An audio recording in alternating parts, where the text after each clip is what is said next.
अस्सलाम वालेकुम। तो जैसे टाइटल में लिखा हुआ है कि आज हम बात करेंगे Barbarossa the sword of Mediterranean की एपिसोड फर्स्ट पर उसके रिव्यू करेंगे और उसकी स्टोरी भी एक्सप्लेन करेंगे। लेकिन इससे पहले आपको ये बताता चलूँ कि Barbarossa series rise of Ottoman Empire era के ऊपर बनी एक नई तरह की सीरीज़ है। इसका एक सीज़न का पहली एपिसोड आ चुकी है और इसकी टोटल 6 to 7 एपिसोड्स होने वाली हैं। इस सीज़न की कहानी घूमती है लेस्बोस जजीरा के सिपाही यकूब आगा के 4 बेटों इसाक, उरुच, खिजर और इलियास की ज़िंदगी के ऊपर कि कैसे वो छोटे से जजीरे से निकलकर समुद्रों के सुल्तान बने। इस सीरीज़ की पहली एपिसोड इन दमदार अल्फाज से शुरू होती है कि दुनिया में 3 तरह के लोग होते हैं। एक जो बादशाह होते हैं, दो जो बादशाहों से डरते हैं, तीसरे वो जिनसे बादशाह डरते हैं और बारबरोसा भाई वो लोग हैं जिनसे बादशाह डरते हैं। तो कहानी है इन 4 भाइयों के बॉन्ड, जुदाई और इनके बारबरोसा बनने की।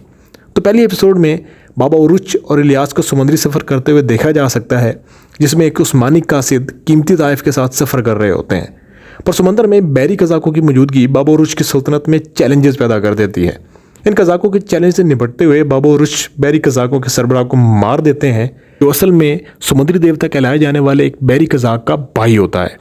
तो काफ़ी ज़्यादा लोग खौफज़दा हो जाते हैं क्योंकि वो काफ़ी बेरहम और काफ़ी ज़्यादा जालिम शख्स होता है। बाबा उरुच पुरसकून होकर अपनी मंजिल सिकंदरिया की तरफ लौट जाते हैं, जहाँ जहाज़ के माल लेकर उनकी बीवी उनका इंतज़ार कर रहे होते हैं। पर उनके पहुंचने से पहले ये खबर सिकंदरिया में पहुंच जाती है कि वजह से वहाँ खौफ व रसानी का आलम पैदा हो जाता है। हालांकि ये जो जहाज़ बाबा उरुच चला रहे होते हैं ये यूनिट तंजीम का होता है जो काफ़ी ज़्यादा मजबूत होती है। पर उनतवान जिसे पोसेडन कहा जाता है एक बदकिरदार और बदअखलाक दुश्मन है जिससे सभी खौफजदा होते हैं। और दूसरी तरफ ये दिखाया जाता है कि खिजर जो बाबा उरुच के छोटे भाई हैं वो काफ़ी अरसे बाद अपने घर लौटते हैं, जहाँ इसाक आगा उनका इंतज़ार कर रहे होते हैं कि वो तिजारत और इल्म सीख कर आ रहा है। पर एक मुकद्दस राज के पीछे लगा होता है जो उसे उस्ताद सुलेमान तक पहुँचाना है। पर इस राज के पीछे सिर्फ वही नहीं लगा होता बल्कि वहाँ मौजूद सबसे ख़तरनाक शख्स पेत्रोस भी उसके पीछे लगा होता है। अब इस मुकद्दस किताब और उस मुकद्दस राज को बचाने और अपने ख़ानदान का मुकद्दर जाने बगैर खिजर वापस इस अधूरे मिशन को पूरा करने के लिए निकल पड़ता है, जहाँ इसका टकराव पेत्रोस से होता है और खिजर पेत्रोस की मजलिस को नुकसान पहुंचाकर अपना मकसद पूरा करने के लिए जुट जाता है। जहाँ ये वाक़यात हो रहे होते हैं वहीं पर उनतवान यानी पोसेडन तक उसके भाई की मौत की खबर पहुँचती है, तो वो पागलों की तरह बाबा उरुच और इलियास को नुकसान पहुँचाने के लिए हर पत्थर को छान मारना शुरू कर देता है। पर उसे गद्दार योरगो की वजह से बाबा उरुच के ख़ानदान का पता चल जाता है और वो उनके घर पहुंचकर उनके आगा इसाक को पकड़कर तशद्दुद करना शुरू कर देता है और आगा इसाक की फैमिली यानी उनकी बीवी और उनके बच्चों को बेदर्दी से कत्ल कर देता है। वहीं दूसरी तरफ खिजर पेत्रोस के सिपाहियों से निकलने की जद्दोजहद करता है और वहीं इसके साथ शक की बिना पर फंसी लड़की ज़ैनब भी भागने की कोशिश कर रही होती है।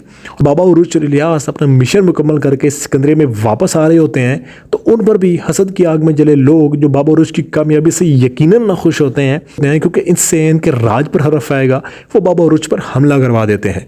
अब इन हालात से खिजर निकल पाएगा या नहीं, बाबा उरुच और इलियास अपने भाइयों की मदद के लिए कुछ कर पाएंगे या नहीं, और क्या पोसेडन को साफ रास्ता मिल गया भाइयों से भाई छीनने का, और क्या पेत्रोस मुकद्दस अमानत हासिल कर पाता है या नहीं, ये तो अगले एपिसोड्स में पता चलेगा। अगर इस सीरीज़ की ओवरऑल फीडबैक की बात करें तो सीरीज़ का म्यूज़िक काफ़ी जानलेवा और इंटेंस है, जो सीन्स के साथ आपको जोड़े रखता है। स्पेशली जो बारबरोसा वाला उसमें टोन है वो बहुत क्लासिक है और अदाकारी भी काफ़ी बेहतरीन की गई है। स्पेशली एंजन अल्तान की अदाकारी और स्पार्ट लेजे के साथ कॉन्फिडेंट दिखने की आदत को तो हम अर्तुगरुल से जानते हैं और बहुत पसंद भी है हमें।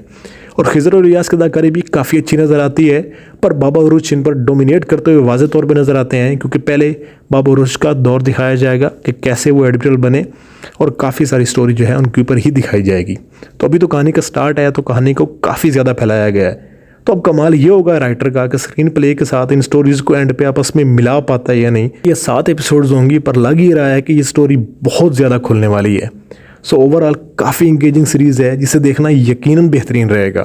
तो अगर आपने पहली एपिसोड देखी है तो आप अपने थॉट्स भी कमेंट सेक्शन में ज़रूर शेयर करें और मज़ीद ऐसी वीडियोज़ के लिए चैनल को सब्सक्राइब भी कर दें।